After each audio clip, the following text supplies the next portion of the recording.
El deseado de todas las gentes, capítulo 60, la ley del nuevo reino. El tiempo de la Pascua se estaba acercando, y de nuevo Jesús se dirigió hacia Jerusalén. Su corazón tenía la paz de la perfecta unidad con la voluntad del Padre, y con paso ansioso avanzaba hacia el lugar del sacrificio.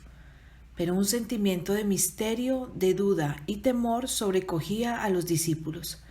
El Salvador iba delante de ellos y se espantaban y le seguían con miedo. Otra vez Jesús llamó hacia los 12 y con mayor claridad que nunca les explicó su entrega y sufrimientos. He aquí, dijo él, subimos a Jerusalén y serán cumplidas todas las cosas que fueron escritas por los profetas del Hijo del Hombre.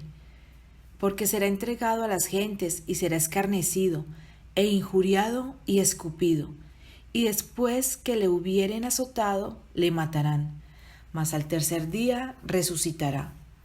Pero ellos nada de estas cosas entendían, y esta palabra les era encubierta, y no entendían lo que se decía.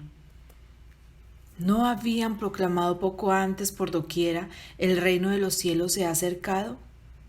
¿No había prometido Cristo mismo que muchos se sentarían con Abraham, Isaac y Jacob en el reino de Dios? ¿No había prometido a cuantos lo habían dejado todo por su causa 100 veces tanto en esta vida y una parte en su reino? ¿Y no había hecho a los 12 la promesa especial de que ocuparían puestos de alto honor en su reino, a saber que se sentarían en tronos para juzgar a las 12 tribus de Israel? Acababa de decir que debían cumplirse todas las cosas escritas en los profetas concernientes a él. ¿Y no habían predicho los profetas la gloria del reino del Mesías? Frente a estos pensamientos, sus palabras tocantes a su entrega, persecución y muerte parecían vagas y confusas. Ellos creían que a pesar de cualesquiera dificultades que pudieran sobrevenir, el reino se establecería pronto. Juan, hijo de Zebedeo, había sido uno de los 2 primeros discípulos que siguieran a Jesús. Él y su hermano Santiago habían estado entre el primer grupo que había dejado todo por servirle. Alegremente habían abandonado su familia y sus amigos para poder estar con él. Habían caminado y conversado con él. Habían estado con él en el retiro del hogar y en las asambleas públicas. Él había quietado sus temores, aliviado sus sufrimientos y confortado sus pesares. Los había librado de peligros y con paciencia y ternura les había enseñado hasta que sus corazones parecían unidos al suyo y en su ardor y amor anhelaban estar más cerca de él que nadie en su reino.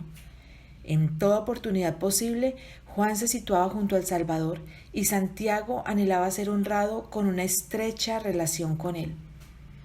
La madre de ellos era discípula de Cristo y le había servido generosamente con sus recursos. Con el amor y la ambición de una madre por sus hijos, codiciaba para ellos el lugar más honrado en el nuevo reino. Por esto los animó a hacer una petición. La madre y sus hijos vinieron a Jesús para pedirle que les otorgara algo que anhelaban en su corazón. ¿Qué queréis que os haga?, preguntó él. La madre pidió: di que se sienten estos 2 hijos míos, el uno a tu mano derecha y el otro a tu izquierda, en tu reino. Jesús los trató con ternura y no censuró su egoísmo por buscar preferencia sobre sus hermanos. Leía sus corazones y conocía la profundidad de su cariño hacia él. El amor de ellos no era un afecto meramente humano. Aunque fluía a través de la terrenidad de sus conductos humanos, era una emanación de la fuente de su propio amor redentor. Él no lo criticó, sino que lo ahondó y purificó. Dijo: ¿podéis beber el vaso que yo he de beber y ser bautizados del bautismo de que yo soy bautizado? Ellos recordaron sus misteriosas palabras que señalaban la prueba y el sufrimiento, pero contestaron confiadamente: podemos. Consideraban que sería el más alto honor demostrar su lealtad compartiendo todo lo que aconteciera a su Señor. A la verdad mi vaso beberéis, y del bautismo de que yo soy bautizado seréis bautizados, dijo él. Delante de él había una cruz en vez de un trono, y por compañeros suyos, a su derecha y a su izquierda, 2 malhechores.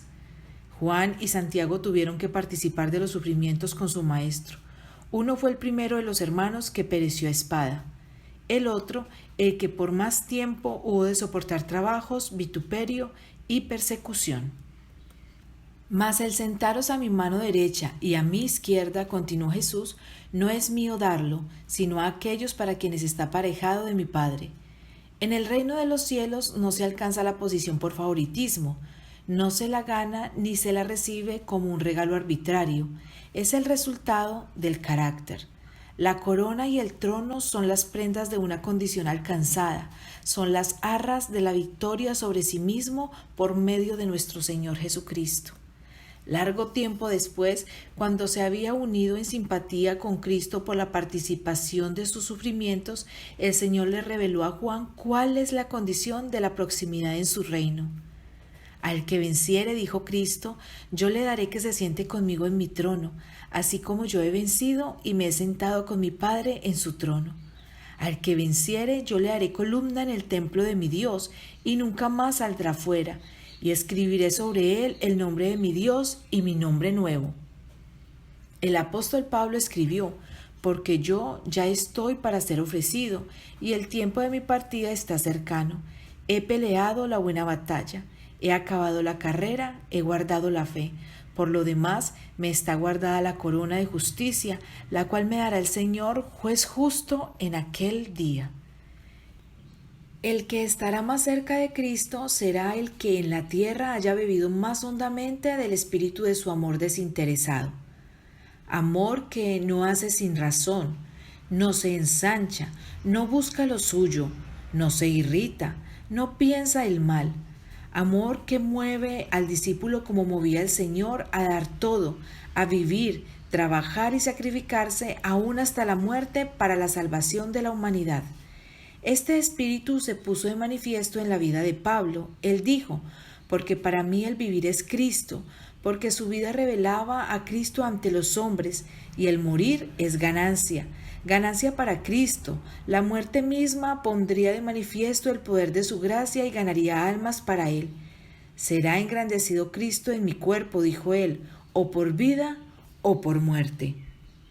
Cuando los 10 se enteraron de la petición de Santiago y Juan, se disgustaron mucho.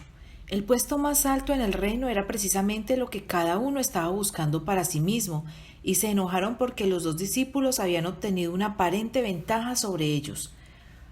Otra vez pareció renovarse la contienda en cuanto a cuál sería el mayor, cuando Jesús, llamándolos así, dijo a los indignados discípulos, ¿sabéis que los que se ven ser príncipes entre las gentes se enseñorean de ellas y los que entre ellas son grandes tienen sobre ellas potestad? Mas no será así entre vosotros. En los reinos del mundo la posición significaba engrandecimiento propio. Se obligaba al pueblo a existir para beneficio de las clases gobernantes. La influencia, la riqueza y la educación eran otros tantos medios de dominar al vulgo para que sirviera a los dirigentes. Las clases superiores debían pensar, decidir, gozar y gobernar. Las inferiores debían obedecer y servir. La religión, como todas las demás cosas, era asunto de autoridad. Se esperaba que el pueblo creyera y practicara lo que indicaran sus superiores. Se desconocía totalmente el derecho del hombre como hombre de pensar y obrar por sí mismo. Cristo estaba estableciendo un reino sobre principios diferentes. Él llamaba a los hombres no a asumir autoridad, sino a servir, a sobrellevar los fuertes las flaquezas de los débiles. El poder, la posición, el talento y la educación colocaban a su poseedor bajo una obligación mayor de servir a sus semejantes. Aún al menor de los discípulos de Cristo se dice, porque todas las cosas son por vuestra causa. El Hijo del Hombre no vino para ser servido, sino para servir y para dar su vida en rescate por muchos. Entre los discípulos, Cristo era en todo sentido un guardián, un portador de cargas.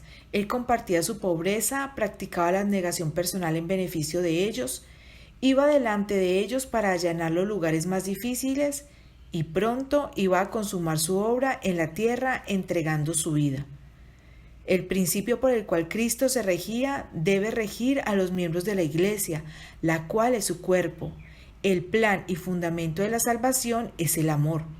En el reino de Cristo, los mayores son los que siguen el ejemplo dado por Él y actúan como pastores de su rebaño. Las palabras de Pablo revelan la verdadera dignidad y honra de la vida cristiana, por lo cual, siendo libre para con todos, me he hecho siervo de todos, no procurando mi propio beneficio, sino el de muchos, para que sean salvos. En asuntos de conciencia, el alma debe ser dejada libre. Ninguno debe dominar otra mente, juzgar por otro o prescribirle su deber.